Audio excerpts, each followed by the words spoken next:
আমি এত বছর ধরে ফোন ব্যবহার করছিলাম আর এখন জানতে পারলাম যে এটিকে এভাবেও ব্যবহার করা যেতে পারে। ১. ফোনের স্ক্রিনে টেপ লাগান।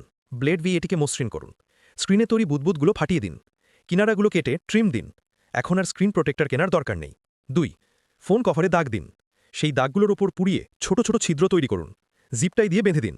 কভারটি বাইকে বাঁধুন। ফোনটি ঢুকিয়ে দিন। এখন আপনার কাছে একটি ফোন হোল্ডার তৈরি। ৩. ফোনের পেছনে রেজার ব্লেড লাগান। সিগন্যাল সঙ্গে সঙ্গে দ্রুত হয়ে যাবে। ৪. যদি ফোনের স্ক্রিন ভেঙে যায় তবে লাইটার রিন। এটিকে অন করুন। স্ক্রিনটিকে একটু গরম করুন। স্ক্রিন আবার স্বাভাবিক হয়ে যাবে। ৫. যদি গাড়ির আয়না ভেঙে যায় তবে টেপ লাগান। ফোনটিকে মিরর মাউন্টে আঠা দিয়ে লাগিয়ে দিন। এখন এটি রিয়ার ভিউ মিরর বা পেছনের দৃশ্য দেখার আয়না হয়ে যাবে।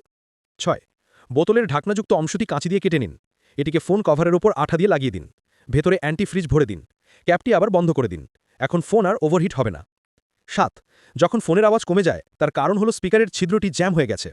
চুইংগামটিকে একটু নরম করুন। এটিকে স্পিকারের ছিদ্রে চাপ দিন। হালকাভাবে ভেতরে ঠেলুন। সমস্ত ধুলো বাইরে টেনে নেবে।